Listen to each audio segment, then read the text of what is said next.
ایک جگہ میں گیا، مجھے بتایا کہ یہ درخت نبی پاک علیہ الصلوۃ والسلام کے زمانے کا ہے، یعنی اس کی جو تحقیق کی گئی کہ وہ 1400 سال پرانا درخت۔ تو درخت ایسے بھی ہوتے ہیں جو ہزاروں سال چلتے ہیں، سینکڑوں سال چلتے ہیں۔ میں اور آپ نہیں رہیں گے، یہ درخت رہیں گے۔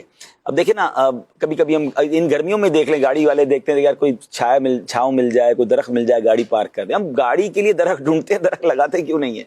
تو ذرا غور کریں۔ اچھا، پھر ایک بڑی خوبصورت تحقیق ہے کہ دنیا میں اگر جتنے لوگ ہوتے ہیں نا، اس کو ملٹی پلائی اگر آپ 10 کریں تو اتنے جانور ہوتے ہیں۔ یعنی اگر 8 ارب انسان ہے تو 80 ارب جانور ہیں جو زمین پر جانور ہیں، اور اس کو ملٹی پلائی 10 کریں تو پرندے ہوتے ہیں۔ یعنی اس کا مطلب دنیا میں 800 ارب پرندے ہیں۔ پرندوں کی کالونی کون سی ہے؟ پرندوں کے گھر کون سے ہیں؟ پرندے کہاں رہتے ہیں؟ کبھی سوچا آپ نے؟ پرندے کسی بلڈنگ میں نہیں رہتے، پرندے درختوں پہ رہتے ہیں۔ اور آپ سوچیں 800 ارب پرندوں کا گھر درخت ہے، یہ کالونی ہے ان کی، جتنے درخت ہوں گے۔ اچھا، اب آپ تھوڑا سا اس میں اگر آپ غور کریں، جب ہم چھوٹے تھے، جو 40s میں ہے نا، جن کی عمر 40s کے یا اس کے اوپر ہے، ہم جب چھوٹے تھے ہمارے گھر کے باہر کبھی کوئل آ کے بیٹھتی تھی، ہم نے تتلیاں دیکھی ہیں، ہم نے بڑے انجوائے کی ہیں پھولوں کو دیکھتے ہوئے، تتلیوں کو۔ اچھا، ہمارے گھر کے باہر کبھی کبوتر آ کے بیٹھتے تھے، کبھی پرندوں کی آوازیں صبح صبح آتی تھی، اسکول جاتے تھے تو درختوں سے ایک بڑی خوبصورت آوازیں آتی تھی، کچھ پرندوں کی تو آوازیں بڑی یونیک ہوتی تھی۔ ہمارے اسکول میں بھی درخت ہوتے تھے، ٹھیک ہے؟ اب کہاں ہیں وہ آوازیں؟ اب کہاں ہیں وہ پرندے؟ اب تو آپ کے بچوں سے تتلیاں، ان کو بٹر فلائی باغ میں جانا پڑتا ہے۔ یہ سب کہاں گئے؟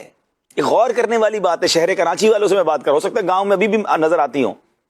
جو بڑے بڑے شہر ہم نے کانکریٹ کے جنگل بنا دیے نا، ہم نے صرف بلڈنگیں بنائی، ہم نے روڈیں بنائی، درخت کاٹتے گئے۔ دنیا کے کئی پرندے ایسے ہیں شفاعت بھائی، جو ہم نے پڑھا کہ وہ سینکڑوں ہزاروں کلومیٹر کا سفر کر کے مائگریٹ کرتے ہیں مختلف ملکوں میں، لیکن جہاں درخت، اچھا وہ جا کے رہیں گے کہاں؟ اب مثال کے طور پہ ہم سارے کہہ رہے ہیں چلے میں دبئی جانا ہے، یا کوئی کہتا ہے میں نے پنجاب جانا ہے، تو اب پہلے کیا سوچتے ہیں میں رہوں گا کہاں؟ یا ہوٹل کرواؤں گا، یا کمرہ کرواؤں گا کسی رشتہ دار کے۔ لیکن میں وہاں جاؤں جہاں گھر ہی نہ ہو، تو میں کیوں جاؤں گا بھائی؟ جب گھر ہی نہیں ہے، رہنے کی جگہ ہی نہیں ہے، نہ واش روم ہے میرے لیے، نہ کوئی مکان ہے، نہ کوئی چھت ہے، تو ریگستان میں روڈ پہ جا کر تو نہیں سوؤں گا۔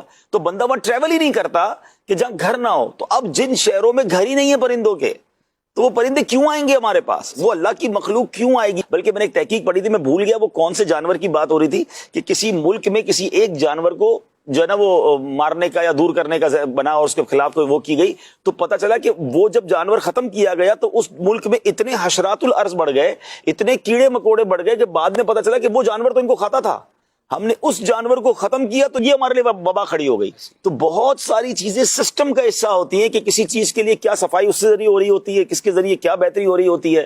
اللہ پاک کی یہ مخلوق ہے، جہاں سایہ دے رہے ہیں، جہاں پھل دے رہے ہیں، جہاں آکسیجن دے رہے ہیں، وہاں پرندوں کو گھر بھی درخت دے رہے ہیں۔ لکڑی کے کاغذ لکڑی سے بنتا ہے۔ تو بہت کچھ ہے، بہت کچھ ہے۔